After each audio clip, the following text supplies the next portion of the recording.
न्यून प्रणाम। आप देख रहे हैं सीताराम पूनिया यूट्यूब चैनल। कल हमने शब्द नंबर 3 के बारे में बताया था। शब्द नंबर 3 का उच्चारण सुन करके उद्धरण कान्हावत ने गुरु जम्बेश्वर भगवान से एक सवाल पूछा। उद्धरण कान्हावत ने पूछा, हे गुरुदेव, आपकी आयु कितनी है? आप बहुत कम उम्र के लग रहे हो, लेकिन जब आप ज्ञान के बारे में बता रहे हो तो ऐसा लगता है कि बहुत बड़ा कोई अध्ययन किया हुआ है। तब श्री गुरु जम्बेश्वर भगवान ने उद्धरण कान्हावत को अपनी आयु के बारे में बताते हुए शब्द नंबर 4 का उच्चारण किया, जिसका मूल उच्चारण इस प्रकार से है। ओम जद पवन न होता पानी न होता धन घोरारू चंद न होता सूर्य न होता गिंगे धरतारू गौवन गौरव माय जाल न होता हेते पेयारू मायन बापन भेण न भाई साख नशेण न होता लख 84 जिया जूणी न होती बण 18 बारू शपथ पताल फूनिंदा न होता सागर खारू अजिया सजिया जिया जूणी न होती कूड़ी भरतारू अर्थन गर्थन गर्भ न होता हेते पिया न होता तेजी तुरंग तुम्हारू हाट पटन बाजार न होता राजे देवारू चान चका पाने न होता तद होता एक निरंजन न शिंबू के होता धंधु उकारू बाद कदो को पूछो लोई जुग 36 विचारू ताए परेरे अवरे छतीसा पहला अंत न पारू में तदपण होता बपण आछे बल बल होय शांक कद कद का करूं विचारूं। श्री गुरु जम्बेश्वर भगवान उद्धरण कान्हावत को इस मूल शब्द के बारे में बताते हैं और अपनी आयु का एहसास करवाते हैं। शब्द के माध्यम से बताते हैं कि ओम जद पवन न होता पानी न होता धर गोणारू। हे उद्धरण, जब न तो पवन थी, न वायु थी, न पृथ्वी थी और न ही आकाश था। दूसरी पंक्ति में कहा है, चंद न होता सूर्य न होता गिंग धरतारू। न ही उस समय चंद्रमा था, न ही सूर्य था, न ही आकाश व तारे मंडल थे। गौ न गौरव माया जाल न होता हेते पियारू। ना ही उस समय कोई गौ थी, ना कोई बैल था और न ही किसी प्रकार का हेत यानी कोई भावना या प्रेम था।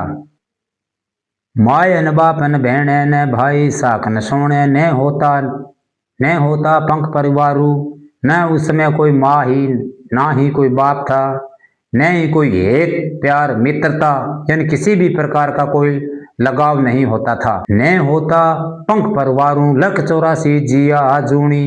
न ही उसमें कोई पक्षधर या विपक्षधर था और न ही लख 84 जिया जूणी, किसी प्रकार की कोई नानी मोटी जिया जूणी नहीं थी। आगे बढ़ते हुए श्री गुरु जम्बेश्वर शब्द के माध्यम से उद्धरण कान्हावत को कहते हैं, न होती 18 बारू शपथ पताल फूनिंदा न होता। 18 प्रकार की वनस्पति ये भी नहीं थी। शपथ पताल यानी 7 पताल भी नहीं थे। वो 7 पताल कौन कौन से हैं? अतल, वितल, सुतल, तलातल, रसातल, महातल व पताल। इस प्रकार के किसी भी 7 पताल भी नहीं थे। न होता सागर खारू अजिया सजिया जिया जूणी न होती। ना ही कोई खारा समुद्र था और ना ही कोई अजिया सजिया यानी निर्जीव व निर्जीव किसी प्रकार की जिया जूणी नहीं थी। न होती कूड़ी भरतारू, न ही कूड़ी यानी नारी या स्त्री थी और भरतारू ना ही कोई उसका पति या भरतार था। अर्थन गर्थन गर्भ न होता तेजी तुरंग तुहारू। ना ही उसमें कोई धन था, ना कोई संपत्ति थी और न ही कोई अहंकार था और ना ही तेज गति से चलने वाला घोड़ा यानी इस मन को घोड़ा बताया गया है, ये मन भी उस समय नहीं था। हाट पटन बाजार न होता, न कोई हाट दुकान थी, न कोई बाजार था, न होता राज दरबारू और न ही कोई राजाओं का दरबार होता था। चाव न चयका बाणे न होता, किसी प्रकार का कोई चाव यानी किसी के लगाव की बात कही है चाव, ये भी उस समय नहीं था। तद होता एक निरंजन शंभु,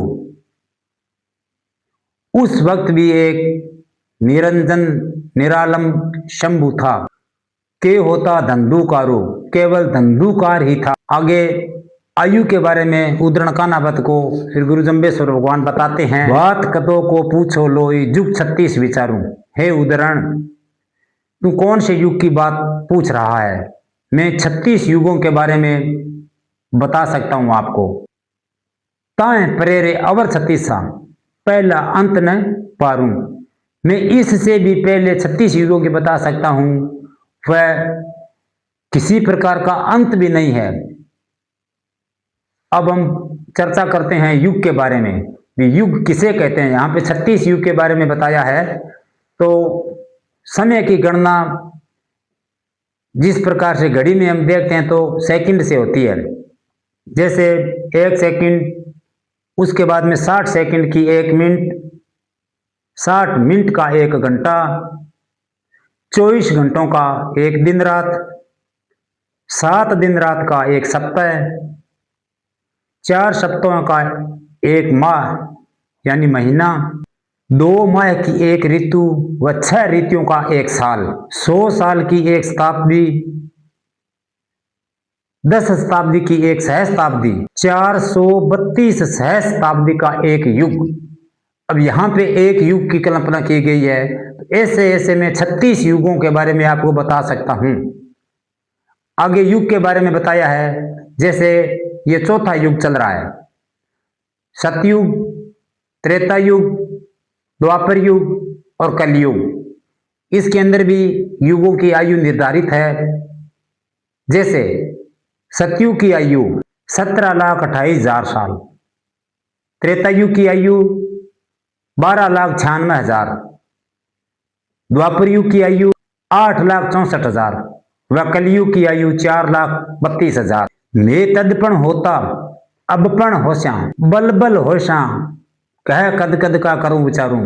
हे उद्धरण कानावत, मैं उस समय भी था, अब भी हूं और आगे भी रहूंगा। अब आप बताएं कि मैं कौन से युग की तेरे को चर्चा करके बताऊं। अब बताएं कि मेरी आयु कितनी है। यानी गुरु जम्बेश्वर भगवान उद्धरण कानावत को कहते हैं कि जब पवन पानी कुछ भी नहीं था, उस समय भी मैं था। तो इस 4 नंबर शब्द के माध्यम से उद्धरण कानावत को गुरु जम्बेश्वर भगवान ने आयु का विचार करवाया। मिलते हैं अगली 5 नंबर शब्द की वीडियो में, तब तक न्यून प्रणाम।